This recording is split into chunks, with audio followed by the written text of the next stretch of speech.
it's crazy when I tell you this, but this is how simple or complicated things happen. But I figured this craziness out, so I'm just going to tell it to you the way I would tell it to you if you were in my living room. Okay. So first of all, I would like you to finish the sentence. Books are. I'll give you some examples while you're thinking.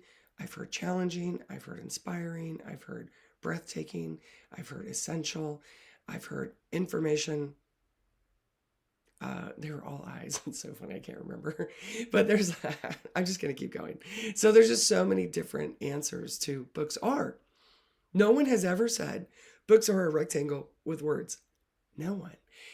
So I was like, what is going on here? Well, everyone has a definition, and it's just a definition. So, as you know, we can learn new definitions. And in the case of books, what has happened is that books, the definition that you use, there's a couple things that went on. One is it's kind of been locked in a location where something happened, and experience the thing that happened, and an emotion.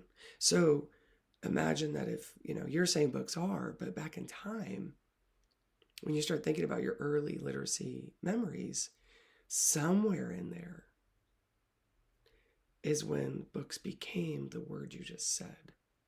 Okay, so we're going to, one more time, books are. Just take your time, finish that. There's obviously no wrong answer at all.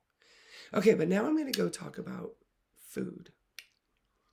So when I talk about food, if I were in a class, I would ask everyone to share a special food story. So I've heard a lot of special food stories. I mean, I met somebody yesterday that talked about this piece of fruit. I can't even say the name of the fruit, but everything that she said about the fruit was like, I want that fruit. It was crazy. So everyone has a food story. I met somebody who said, well, it delivered to us. Didn't really have much need for it. Ate it, left. I'm like, interesting, right? Because that's actually their story of food, right? And if you look at them, honestly, you could tell that they're very exact about their food. There's no extras, So it's just kind of interesting. We all have a food memory. But my favorite food memory is this. And it's going to go back to your food memory. So I'm going to wait a minute while you think of a food memory. Just one in your head. Whether it's cultural or mom, dad, doesn't matter wherever it's from, but a good one. I just want it to be positive to kind of prove the point. Okay, so I was in a meeting with some parents and some librarians, and I asked the same question. And there was this woman that says, oh my gosh, well, when I was a child, my school was across the street from my house. So every day at lunch, I crossed the street, went to the fence and yelled, Mom! And my mom came out and brought me a burrito. Every day of childhood, this kid had a warm, handmade tortilla and fresh beans every day. And I'm like, man, there were probably kids that referred to her as the burrito girl. And knew how lucky she was, right? And she had all that love wrapped up in that burrito, which is just crazy to think about. How much there is in that burrito. How much love, how much care, how many memories. Like, she walked back into that class and that teacher's like, oh, that was lunch. Or the teacher saw her leaving and was like, hey, burrito girl, don't forget who your favorite teacher is, right? I mean, and kids going, hey, are you burrito girl? Can I come over? Like, it was probably just a whole thing, right? So, okay, here's the thing that I learned. Now imagine the same story, just like you heard it. Only one day, her dad's home, and he's been fired from his job. And he's drunk. And he's upset. And he's on the front porch when she comes up to the gate and yells, Mom. Okay, so whatever goes down, we don't have to talk about it, right? How ugly it could have been, right? Or whatever it was.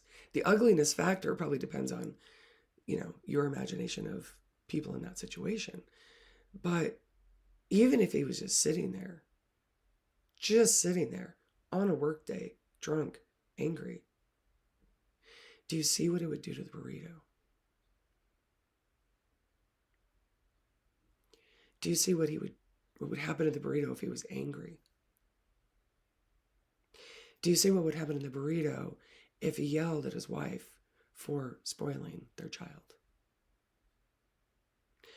Do you see how easily something so glorious as a handmade, fresh tortilla and beans, how that beautiful thing could be tainted so easily? Now, we know it's tainted. That burrito that day is tainted. Now, if he's sober when she gets home, he recognizes what happened and he says he's sorry and it will never happen again. Then you can see the burrito's flavor will start to come back. But that burrito will never, ever be the same until that memory of that is either so small that it just doesn't come up, or so healed, right, that there's been enough burritos afterwards. But do you see how that burrito is affected? It's the burrito. So now imagine books. How easily a book can be tainted to make it so that you don't want to reach for a book. And so I'm so sorry. I didn't really mean to think about crying on a video in my office trying to tell you this, but that's what happened. Everyone can read. The literacy is in here. I swear to you. If you don't choose to read, or you don't read inward and think about yourself while you're reading, then something happened and it can be healed.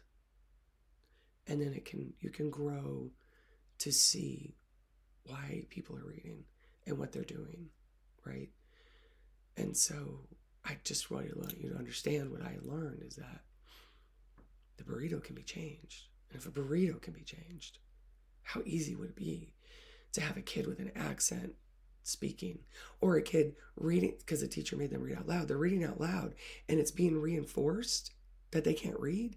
And then everyone in the room is reading, and that's not even real. You don't have to read out loud at all, ever. And there are, I don't know, millions of examples of that. Billions? I mean, but when you read out loud, and if you're stumbling, you're reinforcing the negative idea that you can't.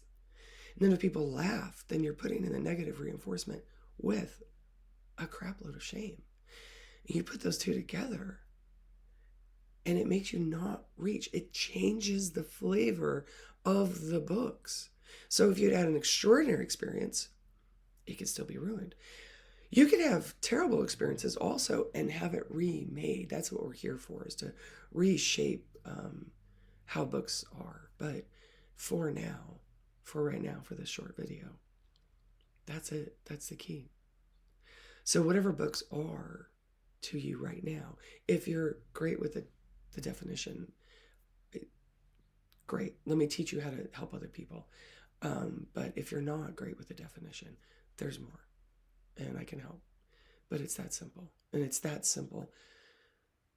What happened? And simple is the wrong word, but it's devastating. But it doesn't take much, as you can see. 100 great burritos delivered in a timely manner. And then one bad burrito. And that's the key. It wasn't the burrito. It was how the burrito was delivered. And the experience changed, right? And the location was the same, but the emotion attached to the burrito was completely different. And that is the key to everything. So thank you for being here.